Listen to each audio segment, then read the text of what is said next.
ಆ ಮಹಿಳೆಯ ವಿಚಾರಕ್ಕೆ ಮೈತ್ರಿಯಲ್ಲಿ ಶುರುವಾಯಿತು ಕುಸ್ತಿ.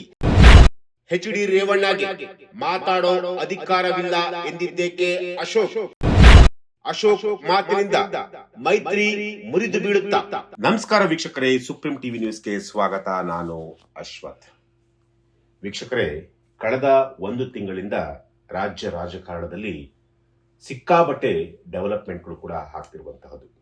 ಕಾಂಗ್ರೆಸ್, ಬಿಜೆಪಿ, ಜೆಡಿಎಸ್ ಮೂರೂ ಪಕ್ಷಗಳಲ್ಲೂ ಕೂಡ ದೊಡ್ಡ ಮಟ್ಟದಲ್ಲೇ ಒಂದಷ್ಟು ರಾಜಕೀಯ ಚಟುವಟಿಕೆಗಳು ನಿರಂತರವಾಗಿ ನಡೆಯುತ್ತಲೇ ಇದೆ.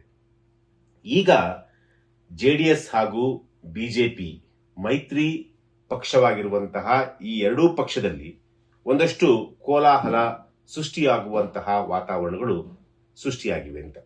ಅಂದ್ರೆ ಅದು ಯಾವ ರೀತಿ ಅಂತಂದ್ರೆ, ಮೊನ್ನೆ ಅಷ್ಟೇ ವಿಧಾನ ಪರಿಷತ್ ಚುನಾವಣೆ ನಡೀತು, ಜೊತೆಗೆ ರಾಜ್ಯಸಭೆಯ ಚುನಾವಣೆ ಕೂಡ ನಡೀತು. ರಾಜ್ಯಸಭೆಗೂ ಕೂಡ ಯಾರ್ಯಾರು ಆಯ್ಕೆ ಆದ್ರು ಅದೆಲ್ಲವೂ ಕೂಡ ನಿಮಗೆ ಗೊತ್ತಿರುವಂತಹದ್ದೇ. ಬಿಜೆಪಿಯಿಂದ ಯಾರಾದ್ರು, ಜೆಡಿಎಸ್ ಇಂದ ಏನೆಲ್ಲ ಆಯ್ತು, ದೇವೇಗೌಡರಿಗೆ ಏನು ಅಧಿಕಾರವನ್ನ ಕೊಟ್ರ ಇಲ್ವಾ, ಅಥವಾ ದೇವೇಗೌಡರು ಬದಲಿಗೆ ಬಿಜೆಪಿ ಯಾರ್ಯಾರಿಗೆ ಮಣೆಯನ್ನ ಹಾಕ್ತು ರಾಜ್ಯಸಭೆಯಲ್ಲಿ, ಹಾಗೆ ವಿಧಾನ ಪರಿಷತ್ತಲ್ಲಿ ಏನೆಲ್ಲ ಡೆವಲಪ್ಮೆಂಟ್ಗಳಾಯ್ತು. ಕಾಂಗ್ರೆಸ್ ಪಕ್ಷದಿಂದ ಒಟ್ಟು 5 ಗೆಲುವನ್ನ ಸಾಧಿಸಿದ್ರು, ಬಿಜೆಪಿಯಿಂದ 2 ಗೆಲುವನ್ನ ಸಾಧಿಸಿದ್ರು.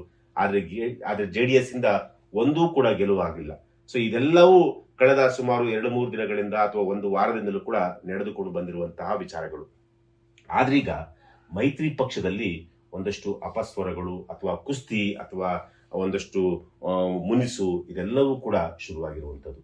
ಈಗ ಸದ್ಯದ ಡೆವಲಪ್ಮೆಂಟ್ ಏನಪ್ಪಾ ಅಂತಂದ್ರೆ, ಆ ಮಹಿಳೆಯ ವಿಚಾರಕ್ಕೆ ಮೈತ್ರಿಯಲ್ಲಿ ಈಗ ಶುರುವಾಗಿರುವಂತಹದ್ದು ಒಂದು ಜಂಗಿ ಕುಸ್ತಿ.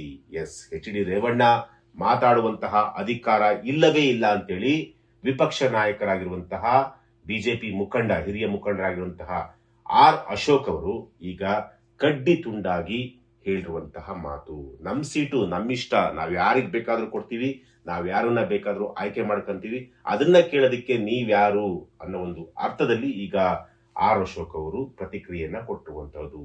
ಹಾಗಾದ್ರೆ ಎಚ್.ಡಿ. ರೇವಣ್ಣ ಯಾವ ವಿಚಾರವನ್ನ ಪ್ರಸ್ತಾಪ ಮಾಡಿದ್ರು, ಯಾವ ವಿಚಾರಕ್ಕೆ ಅಶೋಕ್ ಅವರು ಆ ರೀತಿಯಾಗಿ ಸ್ಟೇಟ್ಮೆಂಟ್ ಅನ್ನ ಕೊಟ್ರು? ನಾನು ಈಗ ಆ ವಿಚಾರವನ್ನ ನಿಮ್ಗೆ ಹೇಳ್ತೀನಿ.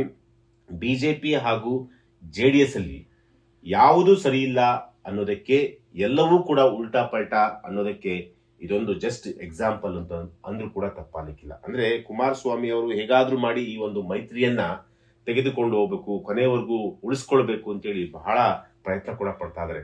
ಅದೇ ರೀತಿ ಮೋದಿ ಅವರ ಜೊತೆ ಒಳ್ಳೆಯ ಒಡನಾಟ ಕೂಡ ಇಟ್ಕೊಂಡಿದ್ರೆ, ಅಮಿತ್ ಶಾ ಜೊತೆ ಮಾತುಕತೆಯನ್ನ ಮಾಡ್ತಾರೆ. ಅಂದ್ರೆ ಸೆಂಟ್ರಲ್ ಅಲ್ಲಿ ಇದೆಲ್ಲವೂ ಕೂಡ ನಡೀತಾ ಇರುವಂತಹದ್ದು. ಆದ್ರೆ ಸ್ಟೇಟ್ ಪಾಲಿಟಿಕ್ಸೇ ಬೇರೆ. ಸ್ಟೇಟ್ ಪಾಲಿಟಿಕ್ಸ್ ಅಲ್ಲಿ ಬೇರೆ ಬೇರೆ ರೀತಿಯಾದಂತಹ ಒಂದು ವಾತಾವರಣ ಈಗ ಕ್ರಿಯೇಟ್ ಆಗಿರುವಂತದ್ದು. ಅದರಲ್ಲೂ ಕೂಡ ಬಿಜೆಪಿ ಹಾಗೂ ಜೆಡಿಎಸ್ ಪಕ್ಷದಲ್ಲಿ ಯಾವುದು ಕೂಡ ಸರಿ ಇಲ್ಲ ಅನ್ನೋದಕ್ಕೆ ಈಗ ಆಗಿರುವಂತಹ ಒಂದು ಡೆವಲಪ್ಮೆಂಟೇ ಕಾರಣ ಅಂತ ಹೇಳ್ಬೋದು. ಅಂದ್ರೆ ಕಾಂಗ್ರೆಸ್ ಸರ್ಕಾರವನ್ನ ಕಟ್ಟಿ ಹಾಕ್ಬೇಕು, ಕಾಂಗ್ರೆಸ್ ಸರ್ಕಾರವನ್ನ ಏನಾದ್ರೂ ಮಾಡಿ ರಾಜ್ಯದಲ್ಲಿ ಕಿತ್ತೊಗಿಬೇಕು ಅಂತ ಹೇಳಿ ಈಗಾಗಲೇ ಜೆಡಿಎಸ್ ಮತ್ತೆ ಬಿಜೆಪಿ ಶಪಥ ಮಾಡಿತು. ಆದ್ರೆ ಅದ್ಯಾವುದು ಕೂಡ ಆಗ್ತಿಲ್ಲ. ವಿಜಯೇಂದ್ರ ಒಂದ್ ಕಡೆ, ಕುಮಾರಸ್ವಾಮಿ ಒಂದ್ ಕಡೆ, ನಿಖಿಲ್ ಕುಮಾರಸ್ವಾಮಿ ಒಂದ್ ಕಡೆ, ಹೀಗೆ ಒಬ್ಬೊಬ್ಬರು ಒಂದೊಂದು ದಾರಿಯಲ್ಲಿ ಒಂದೊಂದು ದಿಕ್ಕಿನಲ್ಲಿ ಹೋಗ್ತಿರುವಂತದ್ದು, ಒಂದೊಂದು ಸ್ಟೇಟ್ಮೆಂಟ್ ಅನ್ನ ಕೊಡ್ತಾ ಇರುವಂತದ್ದು. ಆ ಸ್ಟೇಟ್ಮೆಂಟ್ಗಳೇ ಈಗ ಎಲ್ಲ ಒಂದ್ ಕಡೆ ಮೈತ್ರಿಯಲ್ಲಿ ಒಂದಷ್ಟು ದೊಡ್ಡ ಕಂದಕ ಶುರುವಾಗಿರುವಂತದ್ದು. ಹಾಗಾದ್ರೆ ಎಚ್.ಡಿ. ರೇವಣ್ಣ ಯಾವ ವಿಚಾರಕ್ಕೆ ಈಗ ಈ ರೀತಿಯಾಗಿ ಹೇಳಿಕೆಯನ್ನ ಕೊಟ್ಟರು, ಜೊತೆಗೆ ಅಶೋಕ್ ಯಾಕೆ ಎಚ್.ಡಿ. ರೇವಣ್ಣ ಮಾತಾಡುವಂತಹ ಒಂದು ಅಧಿಕಾರವಿಲ್ಲ ಅಂತ ಯಾಕೆ ಹೇಳಿದ್ರು? ನಾನೀಗ ವಿಚಾರಕ್ಕೆ ಬಂದೇ ಬಿಡ್ತೀನಿ.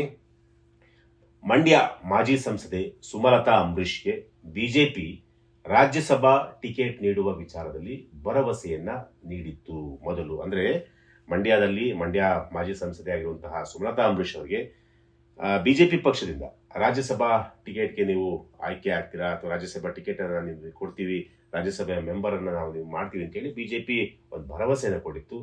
ಆದ್ರೆ ಅದಾದ ಮೇಲೆ ಏನೆಲ್ಲ ಆಯ್ತು, ಇದು ಎಷ್ಟರ ಮಟ್ಟಿಗೆ ಸರಿ ಅನ್ನೋದು ಜೆಡಿಎಸ್ ಶಾಸಕರಾಗಿರುವಂತಹ ಎಚ್.ಡಿ. ರೇವಣ್ಣ ಅವರು ಒಂದು ಹೇಳಿಕೆಯನ್ನ, ಈಗ ಒಂದು ಬಾಂಬ್ ಅನ್ನ ಸಿಡಿಸಿರುವಂತಹದ್ದು. ಇದಕ್ಕೆ ಅಶೋಕ್ ಅವರು ವಿಪಕ್ಷ ನಾಯಕರಾಗಿರುವಂತಹ ಅಶೋಕ್ ಅವರು ತೀವ್ರವಾಗಿ ಪ್ರತಿಕ್ರಿಯೆಯನ್ನ ಕೊಟ್ಟಿದ್ದಾರೆ. ಅದು ಯಾವ ರೀತಿ ಅಂತಂದ್ರೆ, ರೇವಣ್ಣ ಅವರ ಹೇಳಿಕೆಯು ರಾಜಕೀಯ ವಲಯದಲ್ಲಿ ದೊಡ್ಡ ಮಟ್ಟದಲ್ಲಿ ಚರ್ಚೆಗೂ ಕೂಡ ಗ್ರಾಸವಾಗಿತ್ತು. ಇದಕ್ಕೆ ಹೇಗಾದ್ರೂ ಮಾಡಿ ಅದನ್ನ ಪ್ಯಾಶ್ ಮಾಡಬೇಕು ಅಥವಾ ಅದಕ್ಕೆ ಸರಿಯಾದಂತಹ ಒಂದು ಉತ್ತರವನ್ನ ಕೊಡಬೇಕು ಅಂತೇಳಿ ಆರ್ ಅಶೋಕ್ ಅವರು ಒಂದು ಸ್ಟೇಟ್ಮೆಂಟ್ ಅನ್ನ ಕೊಟ್ಟಿದ್ದಾರೆ. ಇದು ತಮ್ಮ ಪಕ್ಷದ ಆಂತರಿಕ ವಿಚಾರ, ಇದರಲ್ಲಿ ನೀವು ತಲೆ ಹಾಕುವಂತೆ ಇಲ್ಲ.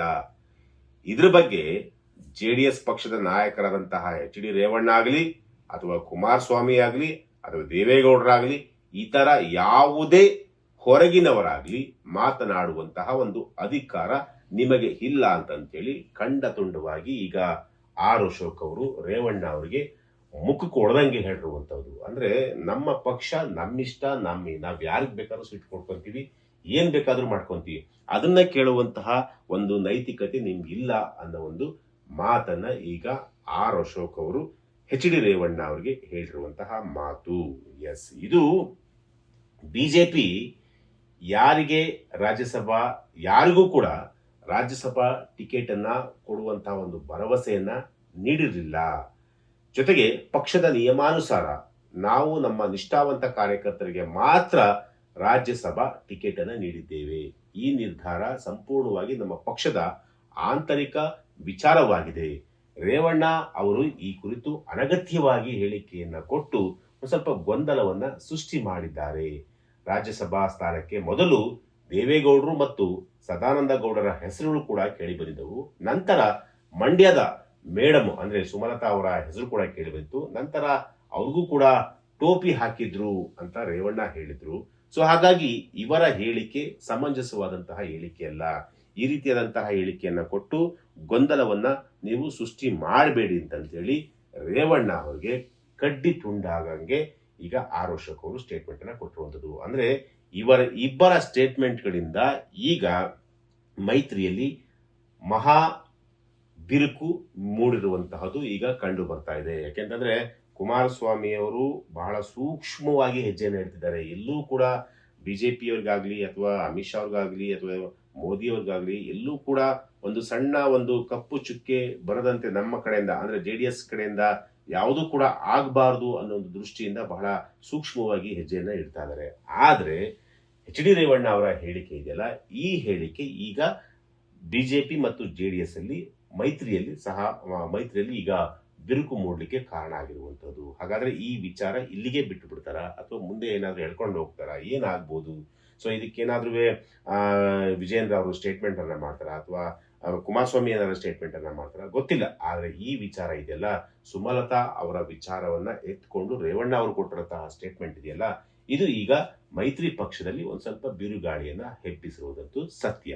ಎಸ್, ಇದು ಇವತ್ತಿನ ಒಂದು ವಿಚಾರ.